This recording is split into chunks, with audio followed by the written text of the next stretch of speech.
할렐루야, 반갑습니다. 서사랑의 교회 주일 예배로 함께 예배드리시는 온라인으로 함께 각 가정에서 예배드리시는 모든 분들, 우리 모든 성도님들을 우리 주님의 이름으로 축복합니다. 함께 옆에 계신 분, 우리 가족분들 계시다면 함께 바라보시면서 우리 반갑게 인사 나눴으면 좋겠습니다. 우리가 함께 예배드림이 기쁨이 됩니다. 함께 우리 인사해 보도록 하겠습니다. 함께 예배드림이 기쁨이 됩니다. 오늘도 살아계신 하나님, 그 놀라우신 그 주님을 바라보시면서 주님 앞에 나아갈 때에 그 주님의 영광 가운데 우리가 거하며 날마다 기쁨으로 찬양하는 우리의 모든 삶이 되길 소망합니다. 함께 우리 마음을 담아서 주님을 찬양하며 나아갑시다.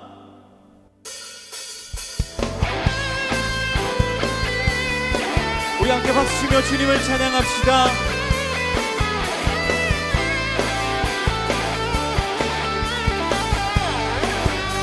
주님의 영광, 주님의 영광 나타나셨네. 권능으로 임하셨네. 죽음에서 날 살리신 주 성령, 놀라우신 주 하나님. 우리 다시 한번 주님의 영광 나타나셨네. 권능으로 임하셨네. 죽음에서 날 살리신 주 성령, 놀라우신 주 하나님. 아멘. 할렐루야. 할렐루야. 주의 나라가, 할렐루야, 임하소서. 걷게 되리 나를 선포하리. 만왕의 왕 예수, 주의 나라 임하시네. 우리 처음부터 다시 한번 주님의 영광 나타나셨네. 지금 우리 가운데 임하셨네. 죽음에서 날 살리신 주 성령, 놀라우신 주 하나님. 아멘. 할렐루야. 주의 나라가, 할렐루야, 임하소서. 걷게 되리 나를 선포하리. 만왕의 왕 예수, 주의 나라 임하시네. 한 번 더 선포합시다. 나는 선포하리. 만왕의 왕 예수, 주의 나라 임하시네. 두 손을 높이 들고, 두 손을 높이 들고 주 이름 찬양. 존귀와 영광 모두 주 예수님께. 영광의 주님 찬양하세. 죽으시고 부활하신 만왕의 왕, 영광의 주님, 영광의 주님 찬양하세. 모든 영광, 모든 영광, 의형 찬송 예수님께. 영광의 주님 찬양하세. 주의 백성 모두 함께 찬양하세. 아멘. 두 손을 높이 들고 주 이름 찬양. 존귀와 영광 모두 주 예수님께. 영광의 주님 찬양하세. 죽으시고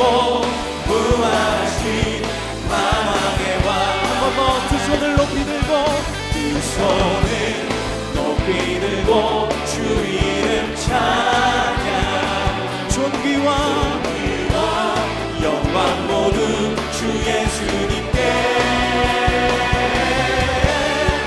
영광에 주님 찬양하세 죽으시고 부활하신 만왕의 왕 한 번 더 영광의 주님 영광에 주님 찬양하세 죽으시고 부활하신 주님 만왕의 왕 할렐루야 주님께 영광의 박수 드립니다. 아멘.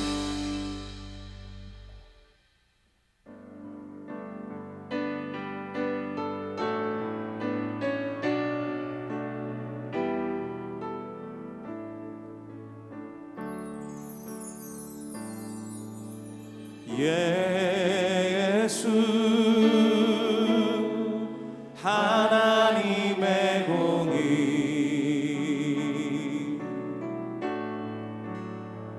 주 독생자 그의 나라 임하시네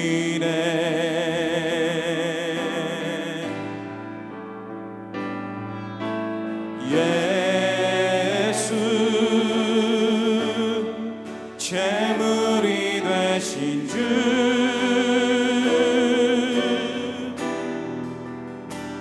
영광 중에 그의 나라 임하시네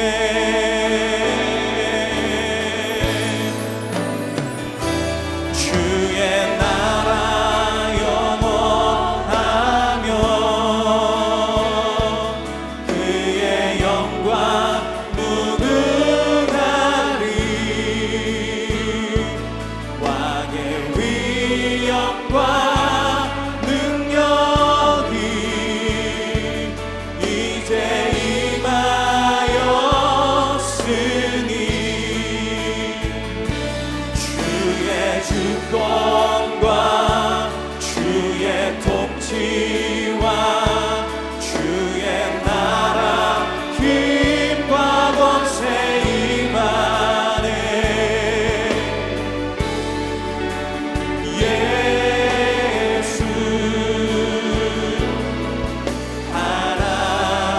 하나님의 공의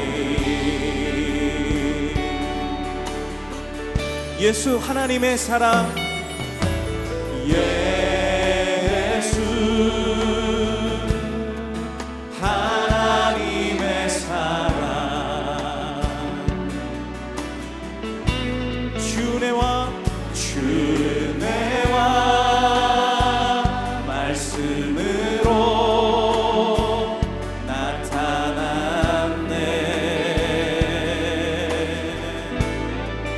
예수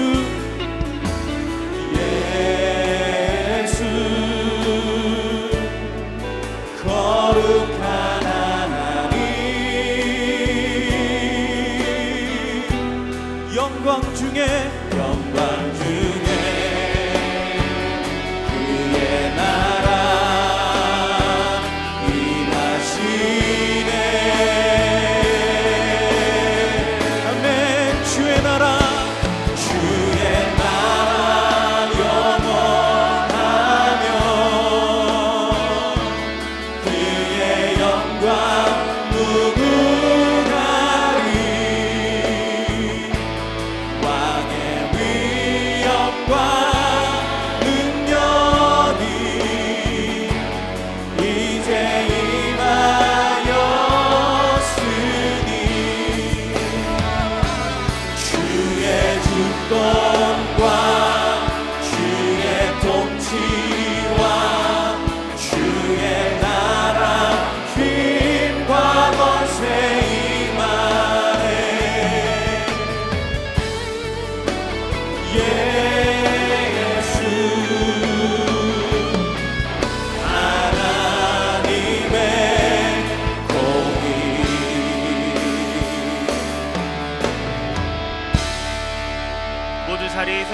일어나셔서 찬양하심으로 주일 예배를 하나님께 드리겠습니다.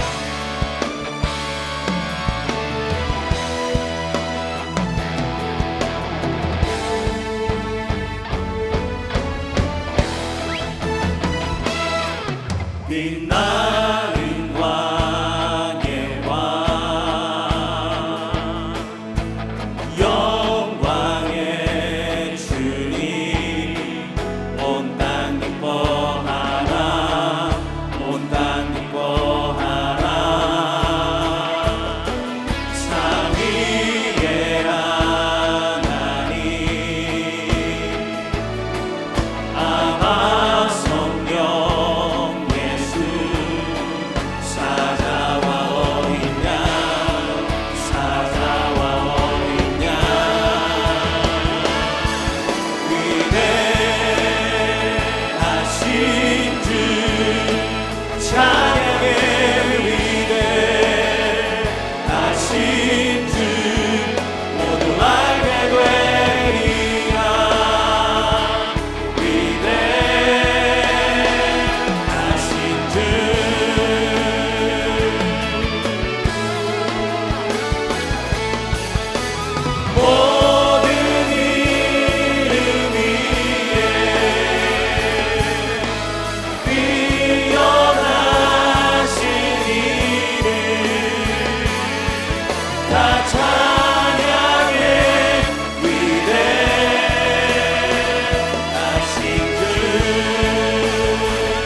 여호와께 즐거운 찬송을 부를지어다. 기쁨으로 여호와를 섬기며 노래하면서 그의 앞에 나아갈지어다.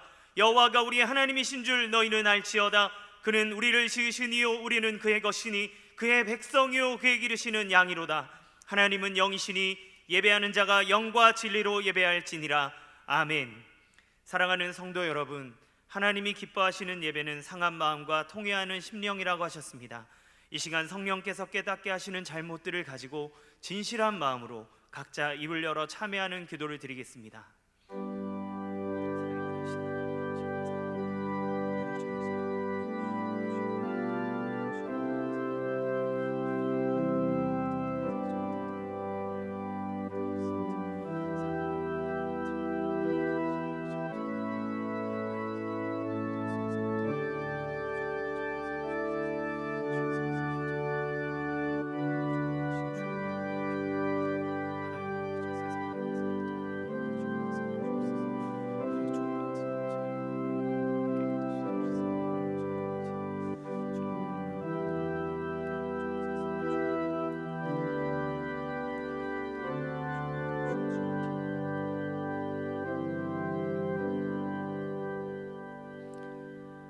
만일 우리가 우리 죄를 자백하면 그는 미쁘시고 의로우사 우리 죄를 사하시며 우리를 모든 불의에서 깨끗하게 하실 것이요. 사랑의 주님, 이 놀라운 용서의 은총을 허락하신 것을 감사합니다. 이제는 우리가 법 아래 있지 아니하고 은혜 아래 있기 때문에 더 이상 죄가 우리를 주관치 못하는 줄 믿습니다. 이 시간 우리를 다시 한번 성령으로 강건케 하시고 충만케 하여 주옵소서. 예수님의 이름으로 기도합니다. 아멘. 모두 자리에 앉으셔서 찬송가 27장 함께 찬양 드리겠습니다.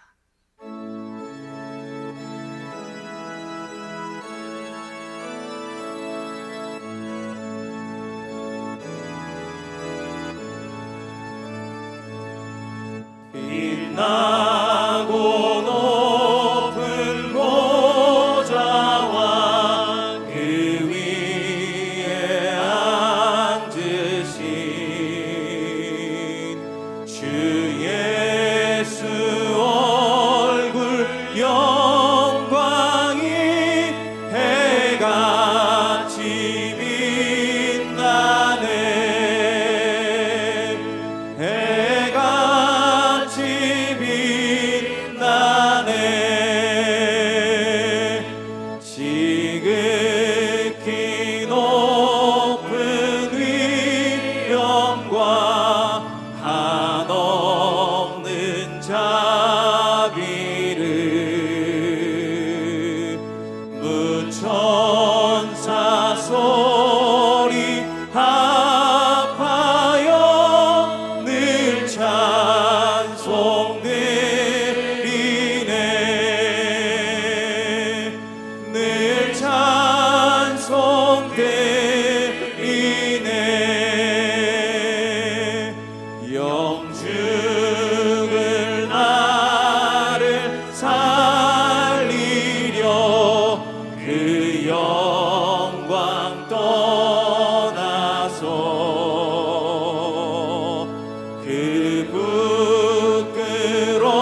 하나님 아버지, 거룩한 주일을 허락하시고 우리를 예배 자리로 인도하여 주심을 감사드립니다.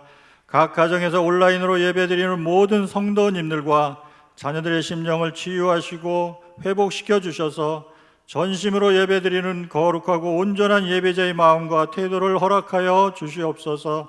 모든 가정마다 하나님께서 영광 가운데 임재하시는 주의 성전이 되게 하시고 이 예배를 받아 주옵소서. 이 시간 말씀을 선포하시는 이인호 목사님께 말씀의 권능으로 함께 하시어 성령과 능력과 큰 확신으로 선포되게 하시며 말씀을 통하여 우리가 하나님의 풍성한 은혜를 사모함으로 가르치고 치유하고 전파하는 주님의 3대 명령을 충성으로 순종하여 하나님의 꿈이 우리를 통해 이루어질 수 있도록 주의 손이 함께하여 주옵소서. 목사님의 목회 사역 가운데 복음을 향한 열정과 영적으로 죽었던 생명이 다시 살아나는 역사가 있게 하시며 영역을 강건하게 지켜 주옵소서. 은혜로우신 주님, 코로나19가 진정되고 안정적으로 관리되게 하시며 백신 개발이 앞당겨져서 속히 종식될 수 있도록 은혜 내려 주옵소서. 어려운 가운데 있는 한국교회를 불쌍히 여기시어 하나님의 회복의 때가 이를 때까지 모든 예배와 사역이 멈추지 않도록 돌보아 주옵소서. 모든 성도님들의 가정과 생업과 일터의 현장을 코로나19로부터 안전하게 지켜주시되 질병과 경제적 어려움으로 낙심과 절망 가운데 있는 성도님들을 주께서 위로하시고 회복시켜 주시어 믿음으로 담대히 하늘 보좌를 바라보게 하여 주옵소서.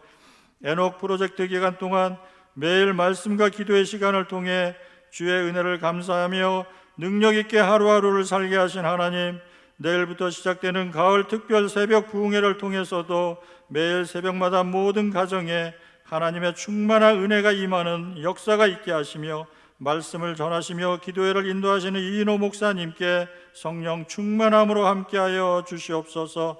하반기 진행되는 다락방과 훈련과 순장반 등의 모든 모임 가운데 하나님의 놀라우신 은혜와 사랑이 넘치게 하여 주시옵소서. 하나님, 대한민국의 경제를 회복시켜 주시고 포괄적 차별금지법의 입법을 막아주시며 남북 문제를 비롯한 외교 현안과 각종 사회 문제와 불신으로 갈등 가운데 있는 나라와 민족을 불쌍히 여기시어 하나님의 공의와 정의가 온전히 실현될 수 있도록 대통령과 위정자들을 사용하여 주옵소서. 믿고 감사드리며 예수님의 이름으로 기도드립니다. 아멘.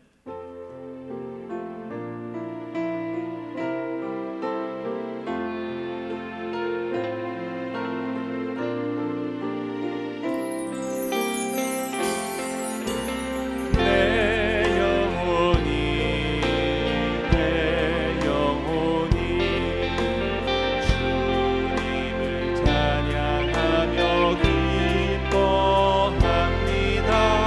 내 영혼이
사랑하는 성도 여러분, 안녕하세요.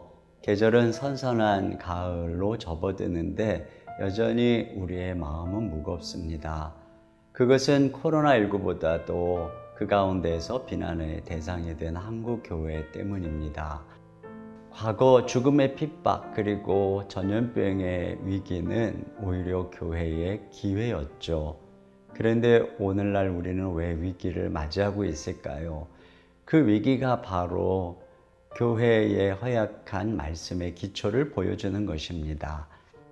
이 기회를 틈타서 언론들은 기독교가 신화적이고 성경은 인간의 저작이며 예수님은 인간에 불과하다고 떠들어대지요. 이단들은 교회를 더 교묘하게 틈타고 있습니다. 우리 자녀들은 학교에서 수많은 비기독교적인 책과 교수들의 영향을 받고 있습니다. 이때 우리가 어떻게 해야 될까요? 오늘 우리와 똑같은 위기에 처했던 교회가 골로새 교회입니다. 그리고 그들의 문제를 향한 바울의 대답이 바로 이 골로새서 이 편지입니다. 그들은 그 말씀을 붙들고 이겼습니다. 오늘 우리의 문제에 대한 해답도 바로 성경에 있습니다.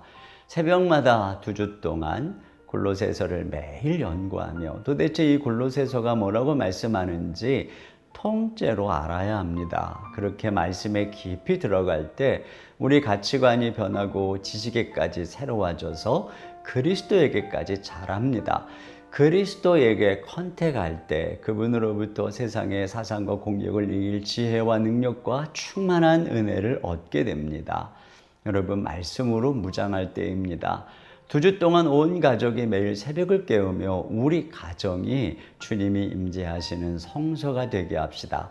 비록 떨어져 있지만 연합하여 함께 새벽을 깨워 기도할 때 우리는 세상을 이길 수 있습니다. 남들은 코로나19로 할 수 없다고 말할 때 우리는 그 어느 해보다 더 특별한 새벽 부흥회의 시간을 함께 할 수 있기를 주님의 이름으로 축복합니다.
(9월 13일) 더사랑의 교회 예배에 참여하신 모든 분들을 주님의 이름으로 환영합니다. 오늘은 코로나19 전염병 확산 예방을 위해 온라인으로 예배를 드립니다. 예배 전 헌금을 미리 준비하셔서 아이들과 함께 경건하게 예물을 드립니다. 헌금은 온라인 헌금을 이용해 주시기 바랍니다. 오늘 새가족방 강의는 3과이며 온라인으로 진행합니다. 교회 홈페이지를 통해 온라인 새가족 등록을 하실 수 있습니다. 먼저 홈페이지 하단 메뉴 중 온라인 새가족 등록 안내를 클릭하신 후 설문지를 작성하시면 가등록이 됩니다. 가등록 후 담당 교역자의 등록 신방을 받으시면 정식 등록 교인이 됩니다. 2020년 가을 특별 새벽 부흥회가 내일부터 컨택트 지저스라는 주제로 2주간 진행합니다. 특별히 줌을 통해 특세에 참여하기를 원하시는 성도님들은 교역자에게 신청해 주시면 링크 주소를 보내드리며 신청은 언제든지 하실 수 있습니다. 특세에 관련된 자세한 내용은 주보 3면을 참조해 주시기 바랍니다. 특세 필사 노트를 1층 사무실에서 판매하고 있습니다. 필사 및 노트 사용 방법은 주보 4면, 박스 광고를 참조해 주시기 바랍니다. 고교생 9명과 청년과 대학생 21명에게 총 1,900만 원의 장학금을 전달하였습니다. 기도와 헌금으로 후원해 주신 모든 성도님들께 감사드립니다. 군 자녀를 위한 사랑의 간식 배달은 코로나19로 군부대 내 택배 반입이 어려워 잠정 연기합니다. 원활한 온라인 사역을 위해 더사랑의 교회 카카오톡 채널 가입과 유튜브 구독 설정을 해주시기 바랍니다. 다락방 및 순장반 모임 안내, 교우 동정은 주보를 참조해 주시기 바랍니다. 할렐루야. 온라인으로 예배의 자리에 나오신 모든 성도님들을 환영합니다. 지금 함께 있는 가족들과 인사 나누겠습니다. 사랑합니다. 축복합니다. 감사합니다. 온라인을 통해 오늘 주일 예배에 처음 오신 분들을 기쁨으로 환영하고 축복합니다. 온라인 등록을 하기 원하시는 분들은 홈페이지 하단 메뉴 중에 온라인 새가족 등록을 클릭하신 후 안내에 따라 등록하시면 됩니다. 우리 교회는 코로나19 확산이 계속되고 있기에 정부의 방역 지침에 따라 모든 정규 예배와 모임은 비대면으로 진행하고 있습니다. 자세한 사항은 홈페이지를 확인하시거나 부서 담당 교역자에게 문의해 주시기를 바랍니다. 2020년 가을 특별 새벽 부흥회가 컨택 지저스라는 주제로 내일부터 2주간 진행이 됩니다. 온라인으로 진행되기에 아쉬운 마음도 있지만 그러나 온라인으로 하기 때문에 해외에서도 또 지방에서도 함께 참여하겠다는 많은 분들이 있어서 지경이 넓어지는 특별한 특세가 될 것 같습니다. 새벽 5시 15분에 유튜브로 시청하실 수 있고요, 줌으로도 참여하실 수 있습니다. 예배 10분 전에 접속하시고 예배 5분 전에는 여러분의 잠을 깨우는 홈트도 준비되어져 있습니다. 특별히 줌으로 참여하길 원하시는 분들은 지역 담당 교역자에게 미리 신청해 주시면 링크 주소와 예배 참여 안내를 알려드립니다. 다양한 이벤트 그리고 필사노트 구입 이런 것들은 주보를 참조해 주시는데요, 지금 오늘 오후 5시까지 1층 로비에서 굿즈와 필사노트, 주일학교용까지 구입하실 수 있습니다. 구입하셔서 특세의 풍성한 은혜들 많이 누리시기 바랍니다. 온라인 예배 출석을 아직 하지 않으신 성도님께서는 지금 영상 하단에 있는 예배 출석 체크를 클릭하셔서 출석 체크를 꼭 해주시기 부탁드립니다. 기타 광고는 주보를 참조해 주시기 바랍니다. 오늘 우리에게 주시는 하나님의 말씀을 보겠습니다. 골로새서 1장 1절에서 2절까지 말씀입니다. 골로새서 1장 1절에서 2절 말씀 화면을 보시고 같이 함께 합독하도록 하겠습니다. 하나님의 뜻으로 말미암아 그리스도 예수의 사도된 바울과 형제 디모데는 골로새에 있는 성도들 곧 그리스도 안에서 신실한 형제들에게 편지하노니 우리 아버지 하나님으로부터 은혜와 평강이 너희에게 있을지어다. 아멘. 이 시간 이인호 목사님 나오셔서 말씀 전해 주시겠습니다.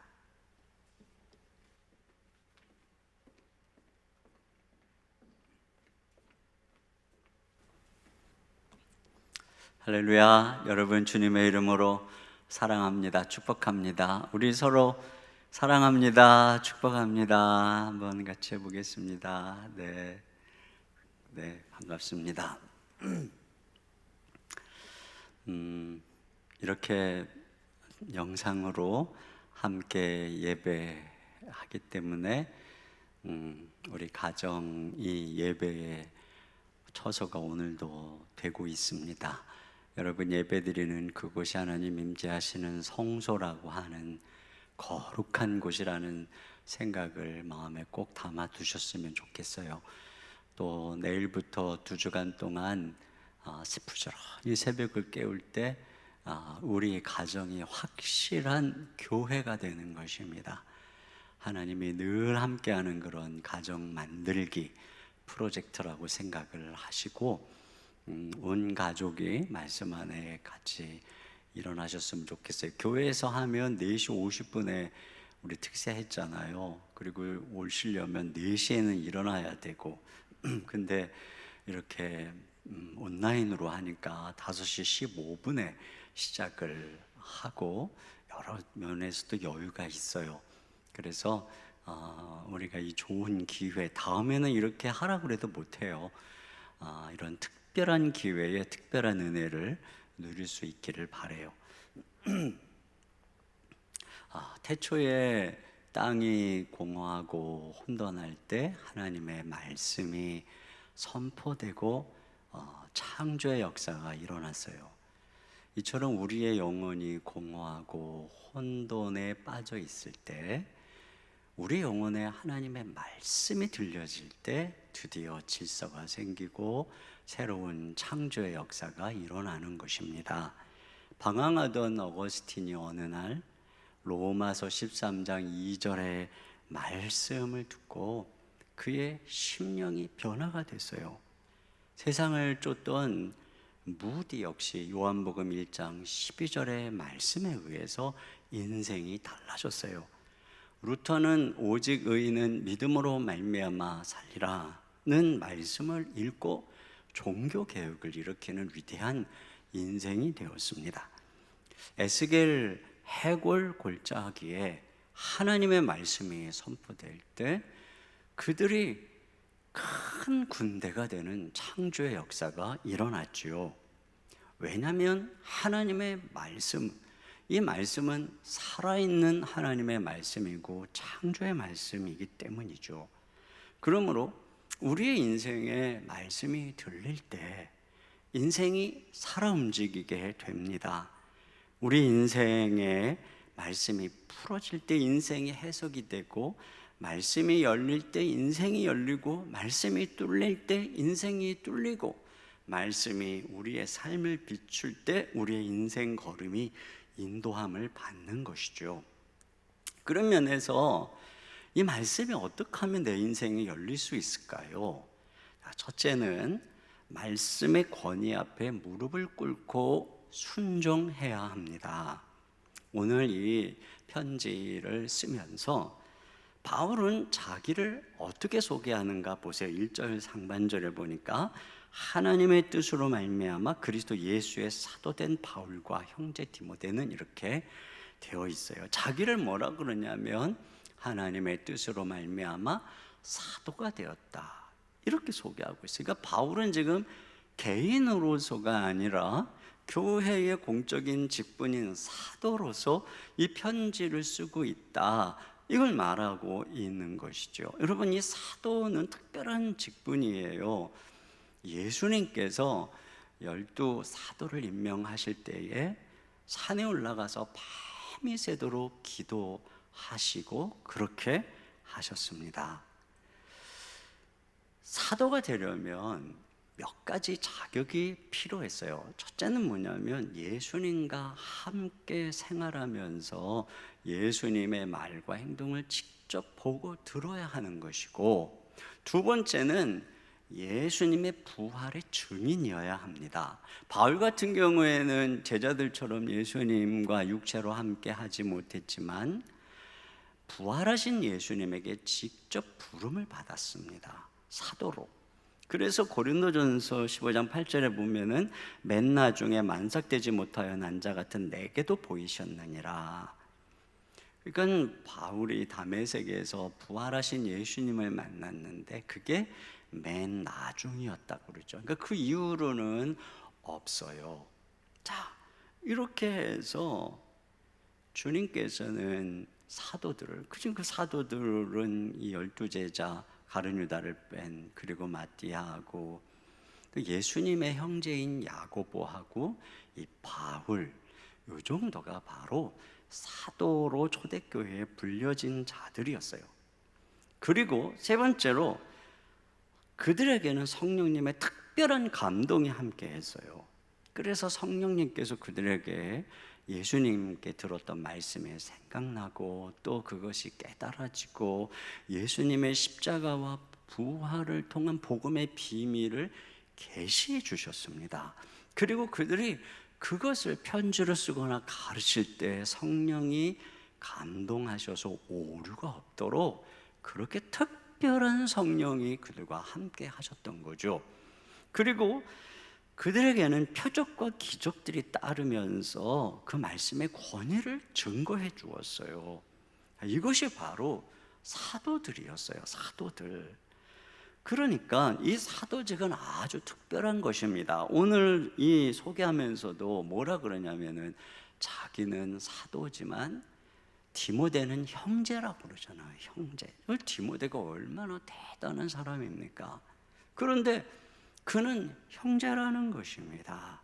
신앙이 좋다고 아무나 사도가 되는 게 아니에요. 자기는 하나님의 뜻으로 말미암아 사도가 되었다. 그러니까 자기의 사도직은 무슨 인간 기관이 선정한 게 아니라 신적인 기원을 가진, 그러니까 이 사도는 이 성경이 완성되고 초대교회가 처음 세워지는 그 과정에 국한된 그때의 세워진 독특한 직분입니다.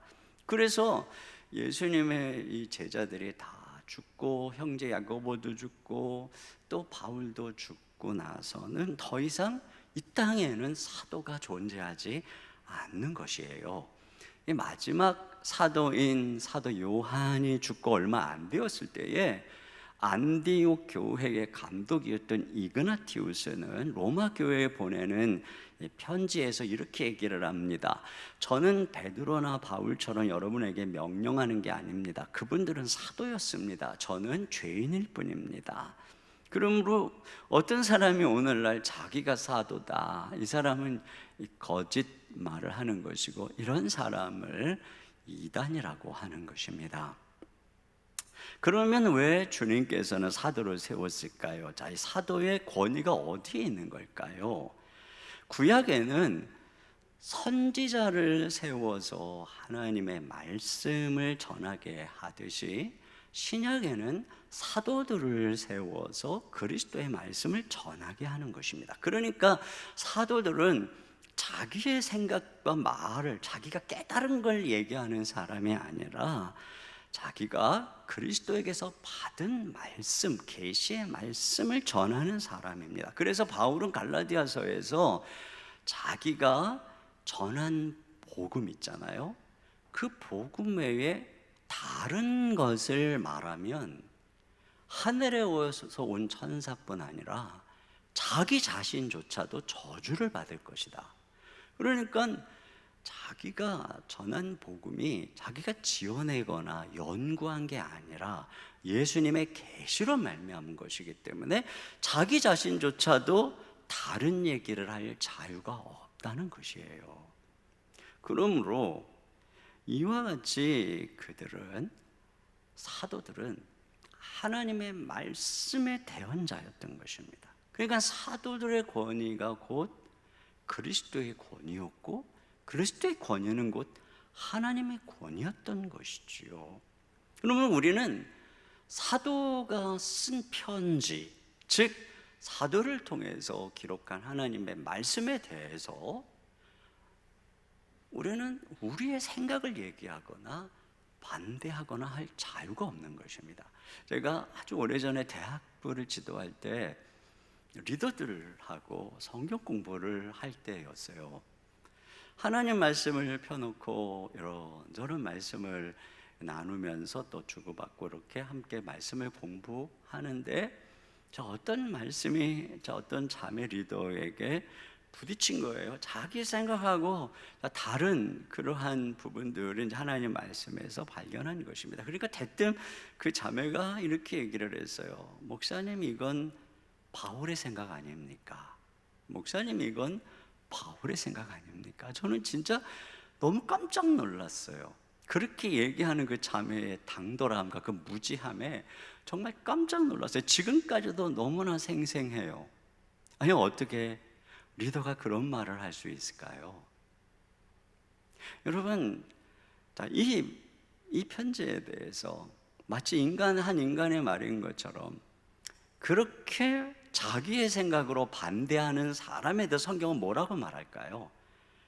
데살로니가후서 3장 14절, 우리 다 같이 한번 읽어보겠습니다. 시작. 누가 이 편지에 한 우리 말을 순종하지 아니하거든 그 사람을 지목하여 사귀지 말고 그로 하여금 부끄럽게 하라. 그렇습니다. 여러분, 우리는 사도를 통해서 우리에게 주신 하나님의 말씀에 대해서 우리의 의견을 피력할 자유가 없습니다. 내 생각이 다르다고 말할 권리가 없습니다. 우리의 태도는 오직 하나, 사도를 통해서 우리에게 전해준 하나님의 말씀의 권위 아래 무릎을 꿇고 그 말씀을 존중하고 그 말씀을 사랑하고 순종하는 것뿐입니다. 하나님의 말씀은 우리가 그 권위 아래 무릎을 꿇을 때 열리는 것입니다. 그리고 그 말씀이 역사하는 것입니다. 영국 교회가 놀랍게 부흥할 때, 그래서 기독교가 국교가 되기까지에는 이 하나님의 말씀의 권위에 목숨을 걸었던 희생이 있었습니다. 영국의 윌리엄 틴데일은 성경을 영어로 번역했다는 까닭에 화형을 당했습니다. 그의 친구이자 조력자인 존 로저스는 이렇게 얘기를 했어요.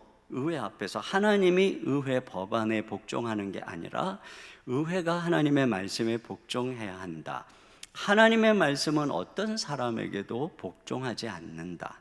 그분의 말씀은 변하거나 바뀔 수도 없고 무엇을 더하거나 뺄 수도 없다. 이렇게 말하고 화형에 처해졌습니다. 그렇게 해서 놀랍게 부흥했던 영국 교회가 오늘날 왜 쇠퇴했을까요? 왜 수많은 교회가 문을 닫고 팔려나가고 텅 비어 있을까요? 그것은 그들이 성경의 권위를 무시하기 시작했기 때문입니다. 더 이상 어떤 외적 핍박이 아니라 교묘한 철학과 자유주의 신학 사상으로 성경의 모든 기적을 신화로 치부하기 시작하고 예수님을 하나님이 아닌 성인으로 둔갑시키고, 그래서 이제는 성경이 절대 진리가 아니라 어떤 진리, 교훈을 품은 하나의 책으로 만들어 버렸어요. 그러다 보니까 종교개혁에 앞장섰던 스코틀랜드 교회가 이제는 동성애 목사에게 안수를 주는 일에 앞장선 교회가 되어버린 것입니다. 영국의 이 교회 전기 작가인, 교회사의 전기 작가인 이안 머레이라고 하는 분이 목사님인데 이런 얘기를 했어요. 나는 항상 내 마음의 눈으로 내가 자라온 교회를 바라본다. 오늘날 그 멋진 예배당은 문을 닫은 채 버려져 있다. 설교자도 청중도 모두 사라졌다. 그러나 예배당이 먼저 사라진 것이 아니었다. 가장 먼저는 하나님의 말씀과 그 빛이 사라지고, 그러고 나서 텅 빈 건물만 덩그러니 남게 되었다. 이것이 오늘날 영국에 존재하는 수천 개의 교회가 거쳐온 역사의 과정이다. 하나님의 말씀 위에 세워졌던 교회가 그 하나님의 말씀의 권위를 소홀히 하고 무시할 때 무너지더라는 것입니다. 오늘날 점점 성경 말씀 설교 시간은 짧아지고 강단에서 성경보다 자기 개발, 또 오는 인간의 위대함, 감동적 예화가 더 인기가 있는 이 현실, 여러분, 이것이 우리가 하나님의 말씀에 대한 태도가 무엇인지를 고스란히 보여주는 것입니다. 이 골로새서, 이제 내일부터, 오늘부터 시작이죠. 열려지는 골로새서 말씀 앞에 여러분, 이 권위 앞에 사모하는 마음으로 나가시면 이 말씀이 열릴 것입니다. 그리고 이 말씀이 우리를 변화시킬 것입니다. 두 번째로 우리는 듣고 배우고 깨달아야 합니다. 여러분, 이 골로새 교회는 어떻게 시작되었을까요? 자, 발신자는 바울인데 수신자는 골로새 교회입니다. 여기 2절에 보니까 골로새에 있는 성도들과 그리스도 안에서 신실한 형제들에게. 자, 그런데 골로새에는 바울이 간 적이 없어요. 그들을 본 적이 없는 그런 교회입니다. 그런데 이 교회가 어떻게 생겨났는가 보니까 뒤에 5절 하반절에 이렇게 되어 있어요. 곧 너희가 전에 복음 진리의 말씀을 들은 것이라. 자, 복음을 들은 거죠. 또 6절에는 이렇게 돼서 이 복음이 이미 너희에게 이르매 너희가 듣고 참으로 하나님의 은혜를 깨달은 날부터, 자, 복음이 그들에게 이르렀어요. 누군가가 전한 거죠. 자, 듣고 그들이 어떻게 됐어요? 깨달았다는 것입니다. 그때서부터 그들 안에 열매가 맺히고 교회가 생긴 것이죠. 그러면 누가 그들에게 복음을 전하고 말씀을 가르쳤을까요? 자, 7절을 다 같이 보겠습니다. 시작. 이와 같이 우리와 함께 종된 사랑하는 에바브라에게 너희가 배웠나니. 에바브라였습니다. 에바브라라고 하는 지도자. 내일 또 자세하게 제가 소개해드리겠지만, 에바브라는 에베소에서 바울에 의해 회심하고 또 그에게 훈련을 받은 제자입니다. 그가 고향으로 가서 골로새의 교회를 세운 것이죠. 그러니까 자, 지금 제가 무슨 말씀을 드리려고 한 거냐면은 교회가 어떻게 생겼는가, 어떻게 생겨났는가 하는 것입니다. 그것은 바로 복음을 듣고 깨달음으로써, 에바브로에게 말씀을 배움으로써 교회가 탄생했다. 이것을 우리에게 전해주고 있습니다. 여러분, 우리가 바로 이 부분, 교회가 어떻게 시작했는가를 깊이 생각해야 되는 이유는 오늘날 교회를 향한 수많은 비난 속에 있는 음흉한 도전 때문입니다. 교회가 사회 속에서 이기적인 집단으로 욕을 먹고 교회 간판은 걸었으나 더 이상 교회가 아니라는 비난을 받고 있죠. 자, 교회는 마땅히 선한 열매를 맺어야 합니다. 골로새 교회에 대해서도 6절 하반절에 보니까 너희 중에서와 같이 온 천하에서도 열매를 맺어 자라는도다. 믿음, 소망, 사랑의 열매를 맺는 것, 이게 당연한 교회의 모습이고, 오늘날 교회가 공공성을 잃어버린 이기적인 집단이라는 비난을 받는 그 앞에서 우리가 기본적으로 가져야 될 태도는 변명 이전에 반성이라고 하는 것이 분명한 것입니다.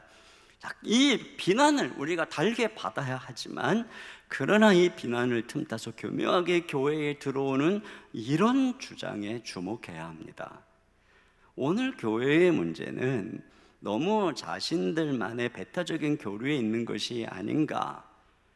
이 오래된 고대의 성경의 주장을 지금 그대로 믿는 것은 현대 과학시대에 걸맞지 않는다. 성경의 고등 비평을 통해서, 역사 비평을 통해서 이미 이것이 인간의 저작임이 증명되었는데 왜 기독교는 고루하게 그 신화를 믿는가? 교회는 이제 더 이상 후기에 교회가 만들어낸 예수가 아니라 성경의 그 신화를 걷어낸 인간 예수에 집중해야 된다. 사람이 진실하고 정직하면 되는 것이지 도대체 교리 진리가 뭐가 중요한가?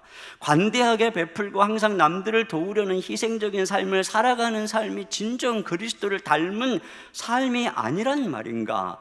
그것이 교회가 할 일이 아닌가? 어떻습니까, 여러분? 동의하십니까?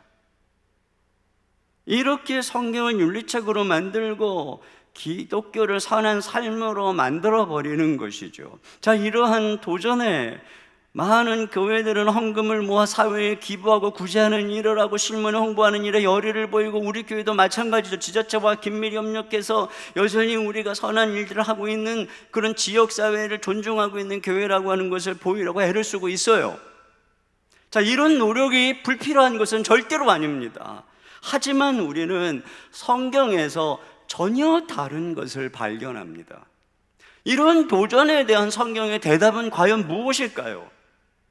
여러분, 우리가 오늘 분명히 보는 바, 교회는 처음부터 착한 일을 하자거나 윤리운동을 하자고 모였던 게 아닙니다.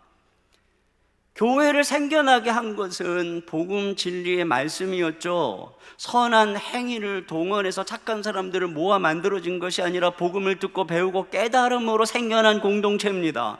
그리스도의 선한 삶을 본받으려고 여기저기서 훌륭한 사람들이 모인 곳이 아니라 사도가 전한 그리스도의 십자가와 부활의 복음을 듣고 예수를 구원자로 믿은 사람들의 모임입니다. 그런 사도들이 전해준 하나님의 말씀의 터 위에 세워진 곳이 바로 교회입니다. 그러므로 교회는 교회 역사상 문제가 생기고 교회가 변질될 때에는 언제나 어떤 식으로 해결했을까요? 우리가 정신을 차리자, 선한 일을 행하자, 본이 되자, 이런 식으로 문제를 해결한 적이 없습니다. 교회가 흔들리고 문제가 생기고 타락하고 세속화되면 그들은 원인으로 돌아갔어요. 교회는 모여서 회의를 했어요. 우리가 어떻게 복음이 이 시대 속에 어지러졌는지, 잘못된 이단과 세속과 자유주의가 어떻게 들어와서 우리의 순수한 하나님의 말씀 복음을 어그러뜨리는지 그들은 회의를 했고 그렇게 정리를 했어요. 중세 교회가 타락하니까 종교개혁이 일어나서 다시 복음으로, 다시 성경으로 돌아가야 하도록 교회를 하나님의 말씀의 체계 위에 다시 세웠어요. 여러분, 오늘 골로새 교회를 향해서도 마찬가지입니다. 이단들이 들어와서 이상한 가르침과 주장으로 그들의 말씀을 변질시키고 그들을 흔들려고 할 때에 사도가 이 편지를 쓴 것입니다. 이 편지를 써서 뭘 하고 있는가요? 그걸 보겠지만 그는 자기가 전한 이 복음을 다시 확신시키는 것입니다. 그래서 그들로 하여금 속지 않도록 그래서 2장 4절에 이렇게 되어 있어. 내가 이것을 말하면 아무도 교묘한 말로 너희를 속이지 못하게 하라미니. 8절에도 누가 철학과 헛된 속임수로 너희를 사로잡을까 주의하라. 이게 바울이 한 것입니다. 왜 이렇게 했습니까? 복음에 머물게 하려고, 복음을 명확하게 이해하고 가르치고 그 아래에 교회가 세워지도록 하기 위해서였던 것입니다. 이것이 바로 역사 속에서, 성경 속에서 우리가 바라보고 있는 방법입니다. 여러분, 한국교회의 진정한 문제는 무엇이라고 생각합니까? 왜 한국교회는 이렇게 힘이 없고, 왜 이렇게 욕을 먹고, 왜 이렇게 우리가 보기에도 선하지 않습니까? 그것은 많은 사람들이 두루뭉실 믿고 있기 때문에 그렇습니다.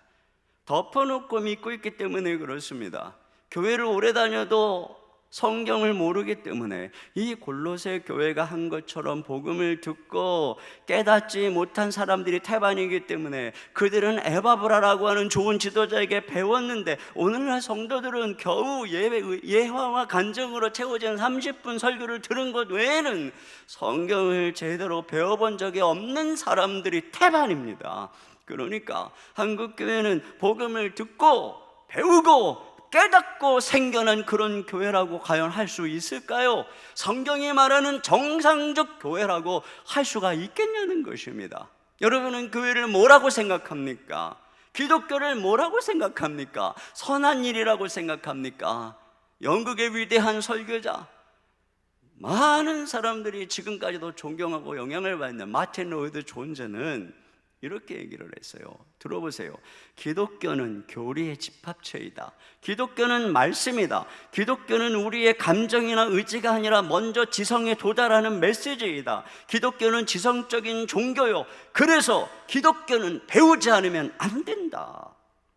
여러분, 그러므로 과연 말씀을 배우지 않는, 우리의 지성을 사용하지 않는, 복음을 깨닫지 않는 오늘날의 교회가 과연 기독교다, 성경이 말하는 교회다, 이렇게 말할 수 있겠습니까? 기독교 승리의 발자취라고 하는 책에서 저자인 로드니 스타크는 왜 기독교가 역사 속에 승리했는가 여러 가지 요인들을 사회학적으로 밝혀주고 있어요. 그 중에 하나가 뭐라고 얘기를 하고 있냐면은 그리스도인들의 문자 해득력이라고 얘기를 하고 있습니다. 그리스도인들이 다른 여타의 많은 당시의 종교인들보다 문자 해득력이 월등히 높았다는 것입니다. 그래서 성경 말씀을, 복음을 명확하게 깨달았다는 것입니다. 과거의 신학자들은 성경이 일자무식의 대중을 향한 것이라고 막연히 생각했다는 거죠. 그런데 최근의 연구는 이 초기 교회의 저자들의 문자와 언어를 분석했을 때 이것은 글을 아는 식자층을 대상으로 말하고 있다라고 얘기하고 있습니다. 그렇죠. 그래서 여러분, 이 로마 캐톨릭이 성인으로 추대한 482명 중에 4분의 3이 귀족 출신이고 22%가 왕족 출신이라는 겁니다. 루터의 종교개혁을 지지한 사람들은 가난한 무식한 사람들이 아니라 군주, 상인, 교수, 대학생이었고, 감리교회 창시자는 당시 최고의 엘리트였던 옥스포드 대학 출신들이었습니다. 그들이 복음을 듣고 이해하고 깨닫고 그때 그들의 삶이 바뀌고, 그러다 보니까 사회의 지도층에서부터 영향을 미쳤기 때문에 이 기독교가 초대교회에서부터 오늘까지 승리한 원천이었다라고 주장하고 있는 것입니다. 여러분, 이런 사회학적인 측면을 굳이 이야기하지 않아도 누구나 예수님을 믿으면 가장 먼저 일어나는 변화가 뭐라고 얘기하냐면 영적인 지각, 총명이 회복된다, 살아난다는 것입니다. 그래서 거듭나면 예전에는 말씀 보기만 해도 졸렸던 이 말씀이 깨달아져요, 들려요, 이해가 돼요. 글을 모르는 할머니도 이해가 돼요. 그래서 이 성경을 알고 싶어서 글을 배우기 시작하고 이 성경을 수백 번 읽으면서 공부를 전혀 하지 못했던 할머니 권사님들이 지혜로운 분들이 되는 것을 우리가 얼마나 많이 봅니까? 깡패 김익두 목사님이 변화돼서 위대한 부흥사가 되었는데, 깡패가 변화됐다고 다 영향을 미치는 것은 아니죠. 그분은 세례를 받기 위해서 1년 동안 성경을 백독을 하고 나중에는 성경을 줄줄줄 외울 정도였다는 것입니다. 이게 기독교예요. 들어야 되고 배워야 되고 깨달아야 되고. 여러분은 어떻습니까? 이 골로새서의 말씀이 여러분에게 덮여 있습니까? 아니면 펴져 있습니까? 이 말씀이 열려 있습니까? 말씀이 닫혀 있는 한 내가 과연 진정한 기독교인입니까? 우리를 통해서 만들어진 교회가 진정한 교회입니까? 여기에서부터 한국교회의 문제가 시작되는 것이에요. 세 번째로, 우리는 더 깊이 알아서 그리스도에게까지 자라야 합니다. 오늘 이 골로새서는 성숙을 위한 편지라는 거 알 수 있어요. 이게 또 하나의 중요한 주제입니다. 단지 그들에게 편지를 하는 이유는 이단의 문제, 이단을 분별하려고 하는 것뿐이 아니에요. 궁극적으로 그들이 더 깊이 예수님을 알아서 그리스도에게까지 자라는 것이 컨택 지저스입니다. 그래서 여기 9절 하반절에 보면 2장 9절 하반절에 이렇게 되어 있어요. 너희로 하여금 모든 신령한 지혜와 총명에 하나님의 뜻을 아는 것으로 채우게 하시고. 여러분, 이 총명이 깨어났어요. 그럼 어떻게 해야 돼요? 하나님의 뜻을 아는 것으로 채우라는 거예요. 그래서 10절 하반절에 보니까 하나님을 아는 것에 자라게 하시고 자라야 된다는 것이에요. 그래서 바울은 자기가 교회의 일꾼으로서 힘쓴 게 뭐냐? 28절입니다. 다 같이 읽습니다. 시작. 우리가 그를 전파하여 각 사람을 권하고 모든 지혜로 각 사람을 가르치면 각 사람을 그리스도 안에서 완전한 자로 세우려 함이니. 네, 보세요. 복음을 전파하고 권면하고 가르쳐서 각 사람을, 모든 성도를 그리스도 안에서 완전한 자로 세우려고 하는 것이란 말이에요. 여러분, 이게 바울의 목표였고 이것이 하나님의 말씀의 목표입니다. 그래서 바울이 자기가 이 감옥에서 애쓰면서 그들에게 편지를 보내는 이유에 대해서도 2장 2절 하반절에 이렇게 얘기하고 있어요. 확실한 이해의 모든 풍성함과 하나님의 비밀인 그리스도를 깨달으려 함이라. 확실한 이해의 모든 풍성함, 즉 더 확실하게 깨닫는 이해력을 가지고 하나님의 비밀인 그리스도를 깨닫게 하려고 내가 이 편지를 쓰고 있다. 그리스도를 더 깊이, 그 비밀을 더 알아갈 수 있도록 말이죠. 왜 그러냐? 2장 3절에 그 안에는 지혜와 지식의 모든 보화가 감추어져 있느니라. 그래요. 나중에 이 말씀 제가 여러분에게 강의하겠지만 그리스도 안에 모든 보배로운 지혜가, 이 세상에 우리가 당하고 있는 모든 문제에 대한 선한 빛이 다 있는 것입니다. 그런데 여러분, 지금 우리의 문제가 어디에 있어요? 보이잖아요. 우리는 이 말씀을 더 알아가지 않는다는 것입니다. 어느 정도 알고 있다고 다 안다고 생각하는 것입니다. 한국교회의 양적인 부흥의 원동력에는 부흥운동이 있어요. 그 부흥운동, 부흥회를 주도했던 이 부흥사 목사님들의 역할이 아주 지대하다고 할 수 있습니다. 그런데 이 부흥사 목사님들의 안 좋은 영향이 무엇일까요? 그것이 바로 반지성주의입니다. 덮어놓고 믿으라는 거예요. 말씀을 공부하고 말씀을 묵상하고 큐티하는 것에 대해서 머리만 크다고 야단치는 거예요. 제자 훈련하니까 머리만 커서 목사 들이받는다라고만 얘기하는 거예요. 그러다 보니까 은혜는 받았는데 오늘 이 바울이 우리에게 성경이 명백하게 말하는 대로 그리스도, 하나님의 비밀인 그리스도를 아는 데까지 자라가지 않는 거예요. 지식에까지 새로워지지 않는 거예요. 그러다 보니까 열심은 있는데 생각이, 가치관이 안 변하고 기복적인, 세속적인 그런 자기 중심적인 신앙생활을 고스란히 하고 있는 거예요. 어느 목사님이 설교 중에 이렇게 말하는 걸 들었어요. 성도님들이 이렇게 얘기한대요. 목사님에게, 목사님, 우리는 잠깐 교회에 와서 말씀으로 위로받으면 됩니다. 그러면 우리가 다 알아서 잘 삽니다. 그러니까 목사님, 위로만 해주세요. 이에 대한 목사님의 대답은 이것이었어요. 여러분, 그렇지 않습니다. 우리는 잠깐 위로받고 용기를 얻고 돌아가면 잘 사는 존재가 아닙니다. 인간은 혼자서는 결코 잘 살 수 있는 존재가 아닙니다. 모태에서부터 죄를 가지고 태어나서 모든 영역에서 망가진 존재입니다. 그렇죠? 우리의 가치관, 인격, 행실 모든 영역에서 망가지고 방향이 어긋난 존재예요.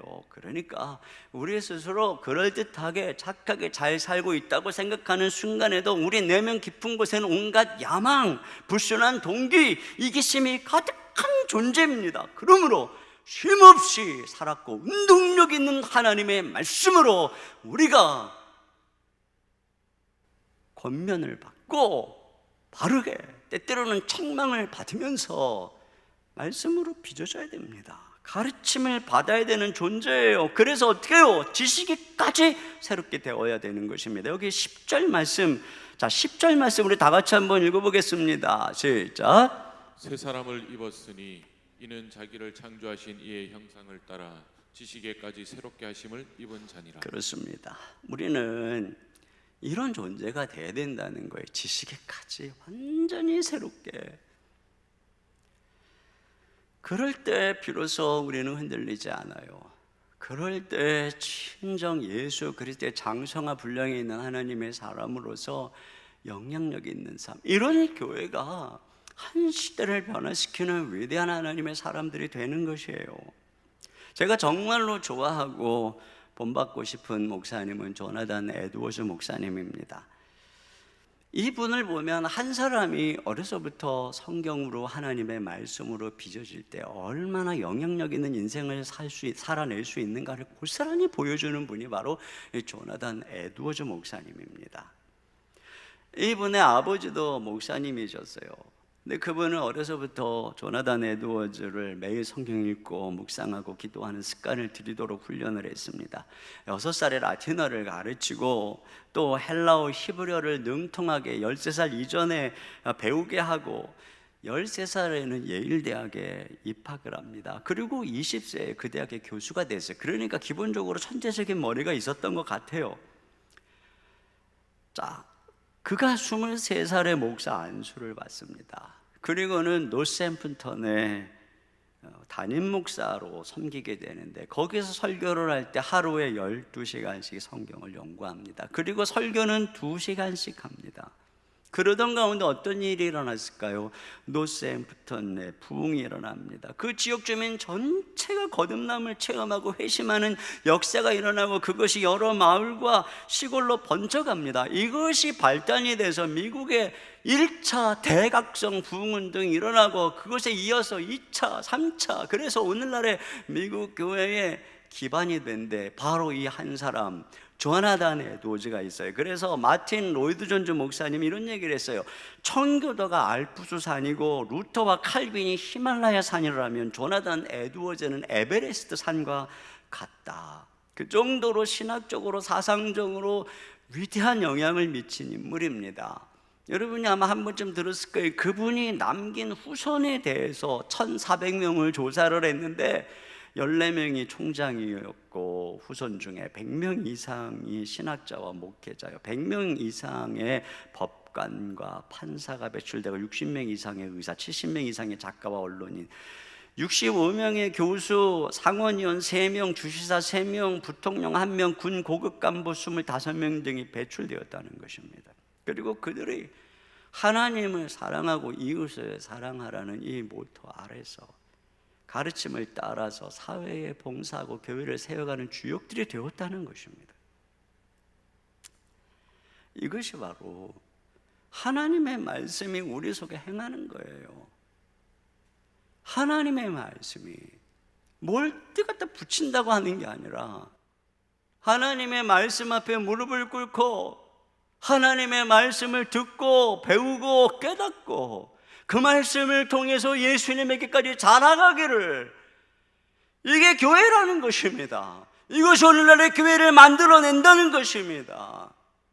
그러기 위해서 골로새 교회의 편지가 전달되었고, 그들은 편지를 열었어요. 그들의 편지를 열지 않았다면, 그들의 편지를 읽지 않았다면, 그들이 편지를 깨닫지 않았다면, 그들이 이 편지에 순종하지 않았다면 그들은 변질되고 이단에 넘어가서 역사 속에 사라졌을 것입니다. 그러나 그들은 편지를 열었어요. 읽었어요. 깨달았어요. 순종했어요. 그렇기 때문에 그들은 로마를 정복하는 위대한 하나님의 교회에서 역사적인 사명을 감당할 수 있었습니다.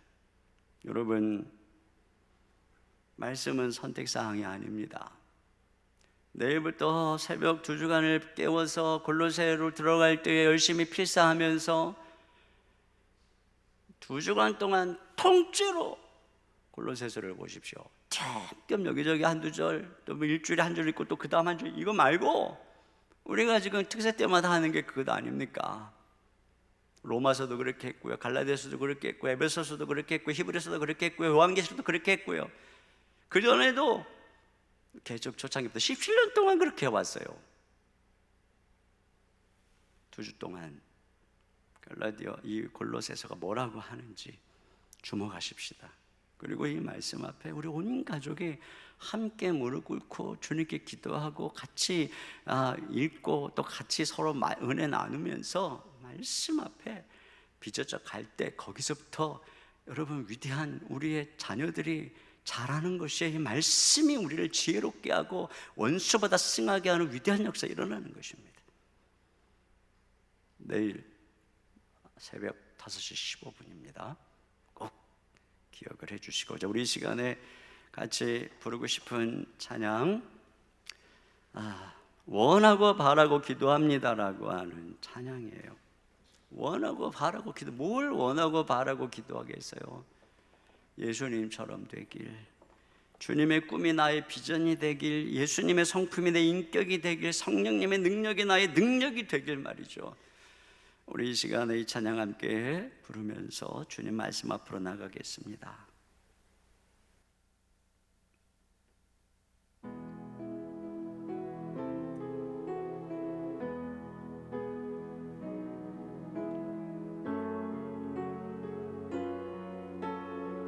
이 세상을 살아가는 동안에, 세상을 살아가는 동안에 나의 힘을 의지할 수 없으니 기도하고 낙심하지 말 것은 주께서 참 소망이 되시리라. 하나님의 꿈이 나의 비전이 되고, 하나님의 꿈이 나의 비전이 되고, 예수님의 성품이 나의 인격이 되고, 성령님의 권능이 나의 능력이 되길 원하고 바라고 기도합니다. 주의 길을 걸어가는 동안에, 주의 길을 걸어가는 동안에 세상의 것 의지할 수 없으니 감사하고 낙심하지 말 것은 주께서 참 기쁨이 되시리라. 하나님의 꿈이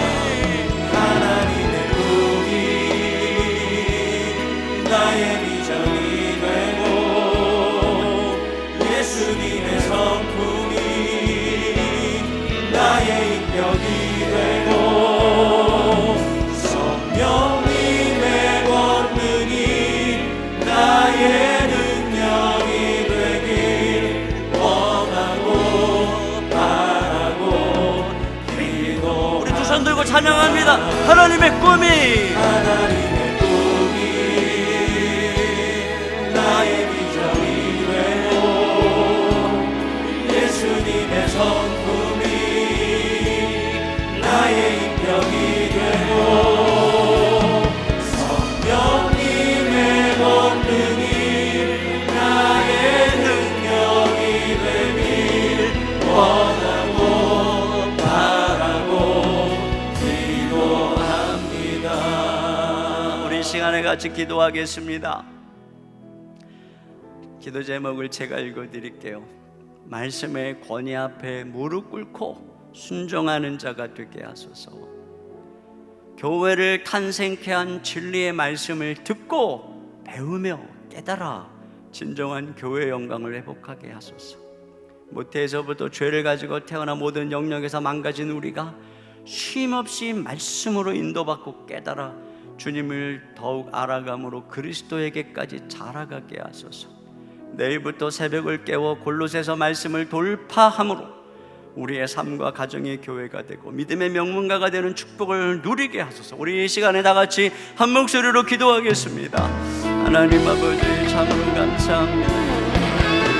우리에게 한 말씀을 통해서 이 어려운 때에 우리 교회가 가야 될 길이 무엇인지, 우리를 향한 주님의 말씀이 무엇인지, 오늘 우리의 문제가 무엇인지 알게 하심을 감사합니다. 아버지 하나님이 우리에게 말씀을 원하십니다. 아버지 하나님이 우리에게 말씀하면서 하나님의 우리에게 말씀을 아버지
아버지 하나님, 오늘 우리에게 있는 문제가 무엇인지 우리에게 이 말씀을 통해 보게 하심을 감사합니다. 이제 우리가 하나님의 말씀 앞에 돌아가기를 원합니다. 교회의 기반이 되는 진리, 이 하나님의 말씀 앞에 나가기를 원합니다. 그 말씀 앞에 복종하고 권위 앞에 순종하며 존중하며 사랑하기 원합니다. 말씀을 읽고 연구하고 배우고 깨닫고, 그래서 말씀의 진리 안에, 이 복음의 진리 안에 굳게 서는 교회 공동체 되어지기를 소원합니다. 우리 한 사람 한 사람이 말씀을 통해 예수님의 영상에 이르기까지 빚어지고 우리를 통해 아름다운 열매가 맺어지며, 주여 우리 그리스도인들의 교회가 이 세상 가운데 하나님이 원래 계획한 대로 아름다운 열매를 맺으며 칭송을 받는 그런 공동체가 되어지기를 간절히 소원합니다. 그 길은 오직 하나밖에 없는 줄 믿습니다. 그 길은 이미 우리 가운데 주어진 것인 줄 믿습니다. 주여 이 복음으로 돌아가게 하시고 말씀의 진리로 돌아가게 하시고, 우리가 주중한 동안 골로새서의 말씀으로 돌아갈 때에 주여 우리를 이 말씀으로 다시 빚으시고 창조하시고 새롭게 하여 주시옵소서. 말씀이 열릴 때 인생이 열리고 가정에 막힌 모든 것들이 뚫어지고 메었던 모든 것들이 자유케 되어지고 하나님께서 놀라운 창조의 역사로 축복해 주실 줄로 믿습니다. 내일 새벽 모든 가족에 깨어 일어나게 하시고 깨어나는 가정마다 2주간 동안 성령께서 은혜와 자비로 함께해 주시고 인도해 주실 줄 믿습니다. 이 시간 주님 앞에 귀한 예물 올려드립니다. 아버지 앞에 나아갈 때 감사함으로 주께서 우리에게 주신 것을 주께 드리며 나누며 하나님 앞에 귀한 예물을 올려드립니다. 여기에 우리의 삶을, 우리의 인생을 함께 드립니다. 주님 흠양하시고 받으시며 우리 사랑하는 성도들 축복해 주시고 일용할 양식을 공급하시는 하나님께서 성도들의 쓸 것 필요한 것들을 시마다 때마다 공급하여 주시옵소서. 육신에 연약한 가정들 주님이 찾아가시옵소서. 이 시간에 임재하여 주시옵소서. 아픈 몸을 일으켜 예배하는 사랑하는 성도들 이 시간에 주님이 안수하여 주옵소서. 모든 열이 떠나가고 모든 통증이 멎고 몸을 아프게 하는 모든 질병의 세력들이 이 시간 예수 이름의 권세에 떠나가게 하시고 각종 암과 모든 중병으로부터 사랑하는 성도들을 치료하여 주시옵소서. 관계에 깨어지고 서로 미움과 아픔으로 등 돌리고 있는 가정 있습니까? 주여, 이 시간 십자가의 은혜와 능력으로 저들의 심령 가운데 용서와 사랑과 용납의 은혜를 풍성하게 부으시고 가정들마다 회복시켜 주시고 힘들어하는 우리 젊은이들 하나님께서 그가 진로 앞길 인도해 주시고 가정에서 답답하게 공부하고 있는 우리 자녀들 주님께서 눈동자같이 지켜주시고 주님이 양육하여 주시옵소서.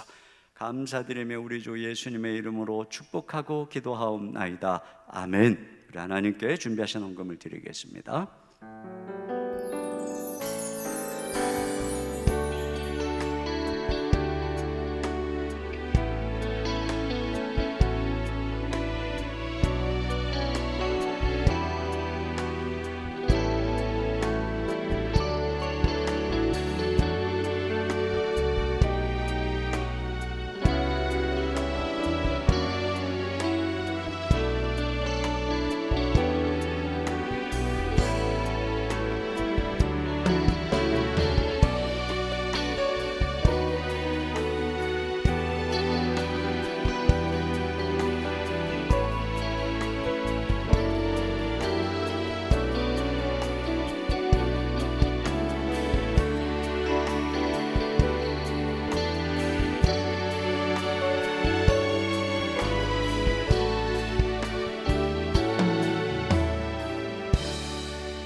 모두 자리에서 일어나셔서 말씀으로 역사하시는 하나님께 찬양드리겠습니다.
지금은 우리 주 예수 그리스도의 은혜와 우리 아버지 하나님의 무한하신 사랑하심과 성령님의 감화감동 교통으로 충만하신 역사가 하나님 말씀의 권위 아래 무릎 꿇고 순종하며 이 하나님의 말씀을 사랑하며 읽고 배우고 깨달아 예수 그리스도의 장성한 분량에까지 자라가기를, 그렇게 교회의 영광을 회복하기를 소망하는 사랑하는 모든 성도님들 머리 위에, 가정 위에, 자녀들 위에 주의 몸된 교회와 이 나라의 민족 위에 이제로부터 영원토록 함께 해주시기를 간절히 축원하옵나이다. 아멘.